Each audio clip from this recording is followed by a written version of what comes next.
well. So is there not some concern that the unemployment rate, levels for ladies are rising and for women are rising, and that's a trend that we have to show concern for and has to be expressed here tonight in this House?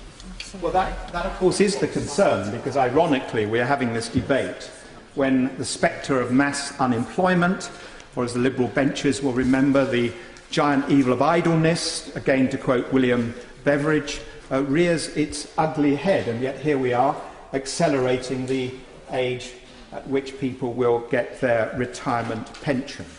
I think I will, and then I'll try to reach my conclusion. It's very generous. I mean, the geographical variation can be extremely gross. If one adds in people who are economically inactive, and the proportion of people who are economically inactive varies from place to place, with Merthyr Tydfil being the obvious one in Wales. If one adds that in, the contrast between, say, Witney as a constituency, which the last time I looked at 3 people who are economically inactive searching for a job, and they're on there where the number is 154. I mean, that is a gross variation, in fact. It's not something to be disregarded. It's an extraordinary variation. And one of the implications of that is that in order to make good policy and good practice in the field of pensions, as indeed other things, this Parliament, among those of us on its benches, including, I'm bound to say, that bench there, needs to have some understanding of how people work and not just think of their own particular circumstances. And I will, and then I really must... The point he's making is a powerful point in the current economic circumstances, but of course we don't know what the employment circumstances may be in 2016, 2020. Would he not agree that the more essential point in this debate is that since people look upon their pension and investment in their pension as a long-term decision, that it's the short-term way in which this has been done which introduces the unfairness in all of this, that people who had a certain expectation, that made contributions, and the benefit from those contributions is now being denied them. Yes.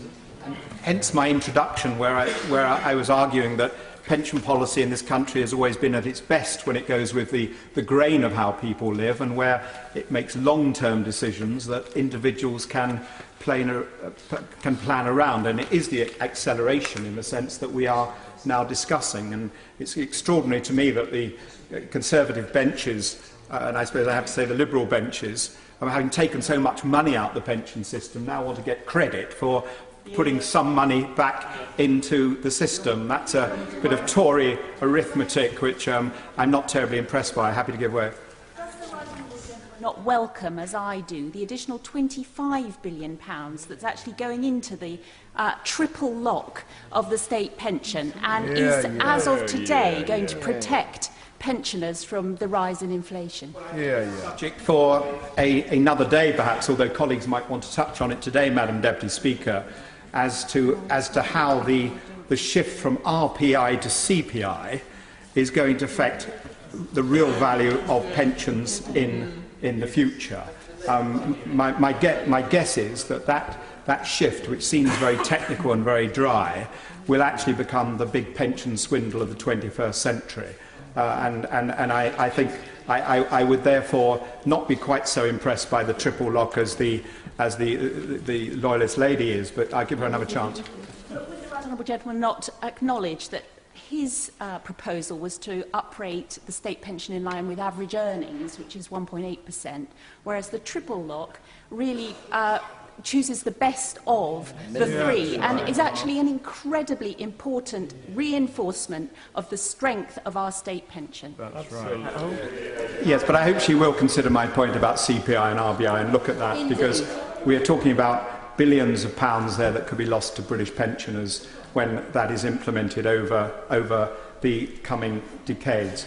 Can I reach my conclusion and say this, that we suffer from overgeneralisations in this field. And I'm fed up with macho commentators, Madam Deputy Speaker, often from the political and professional and business class, that somehow assume that everyone is going to live to a ripe old age, and that somehow in their 60s there will be all sorts of portfolios of opportunities that they can get. A directorship here, writing a book here, a television programme here. Many people, and not least on the opposite benches, talk about a world of that kind. Now, of course it is the case. I don't want to get the lady overexcited. She's had many chances to respond, but she knows who I'm talking about. Of course it is the case that in the life cycles that are now typical in the late 20th and early 21st century, more and more of us, more and more of our children and our grandchildren, will actually not effectively get started in their careers until their early 20s or even mid-20s. With the rise of university education, many working patterns will be of that kind. No, I won't, because I want to make this point. But the point being that that is not at all typical of everyone in our society.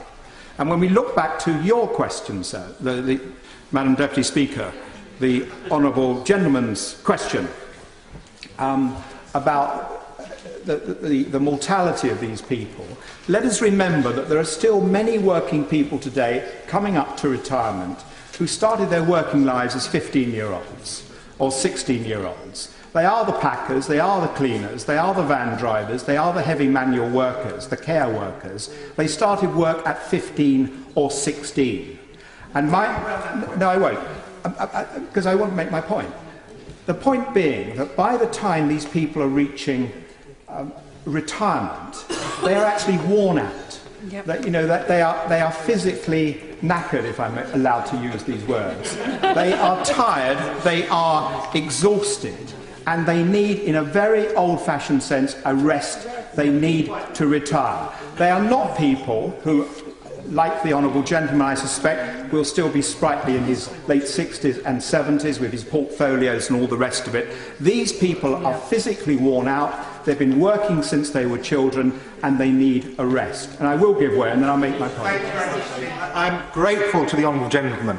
Madam Deputy Speaker, he's making a very powerful argument. He's making some very interesting points, but I believe that these points relate to actually the increasing of the state pension age full stop. It's not about the escalation of that. It's not about the bringing it forward or not. This is an argument about whether or not we should be changing the age at which people can claim their state pensions, and that is a separate argument to the one that we're actually debating here.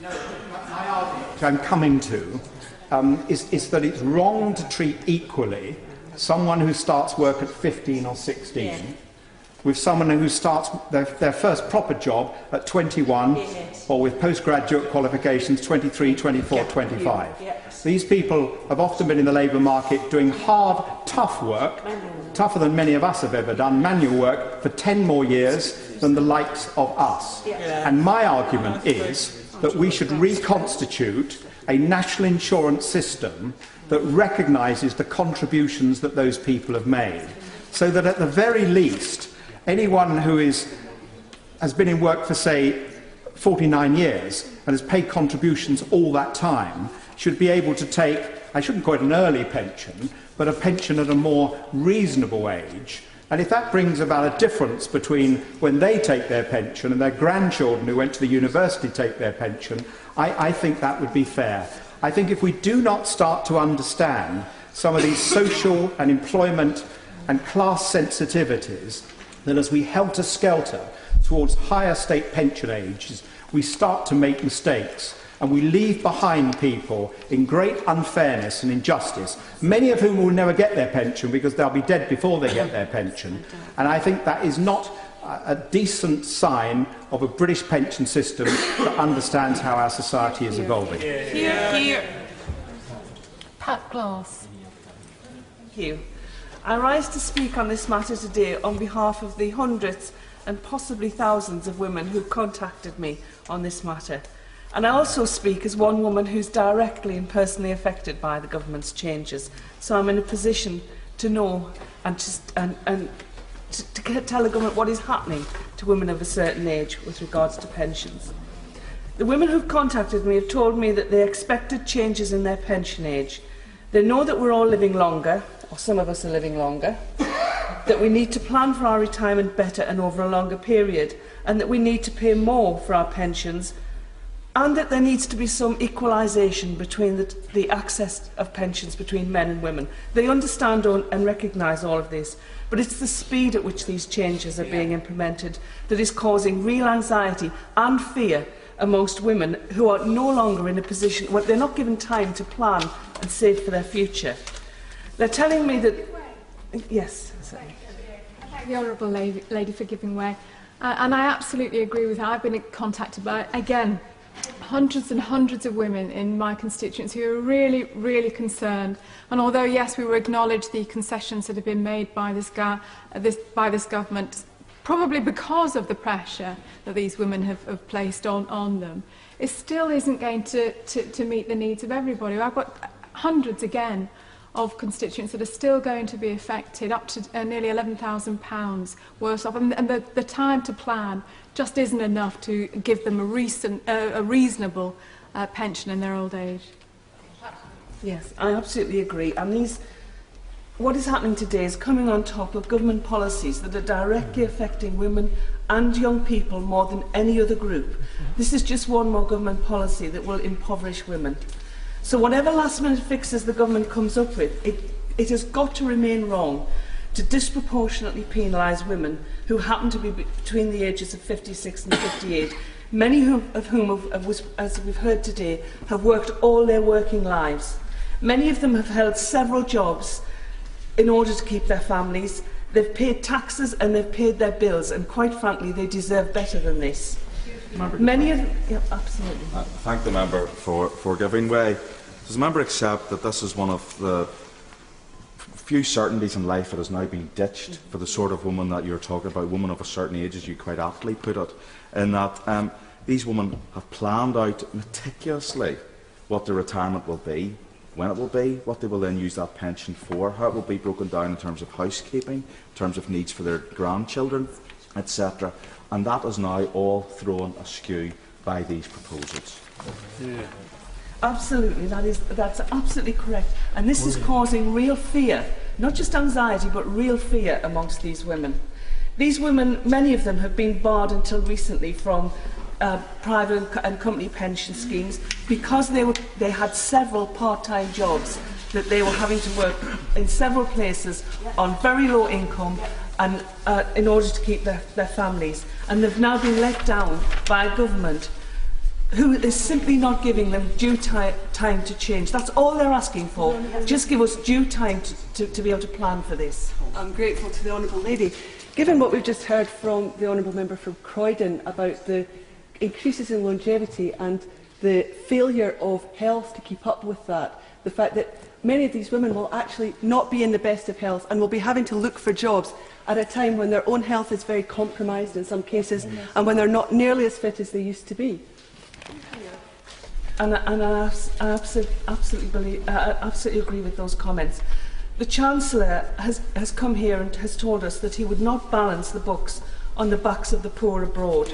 Then why is he prepared to balance the books to a disproportionate degree on the backs of 500,000 women who just happened to be born between the 6th of October 1953 and the 5th of March 1955? Why is it okay to do it to these women? The government needs to listen to the women of this country and accept Labour's amendment so that no woman will have to wait an extra 12 months, more than an extra 12 months, to reach their state pension age.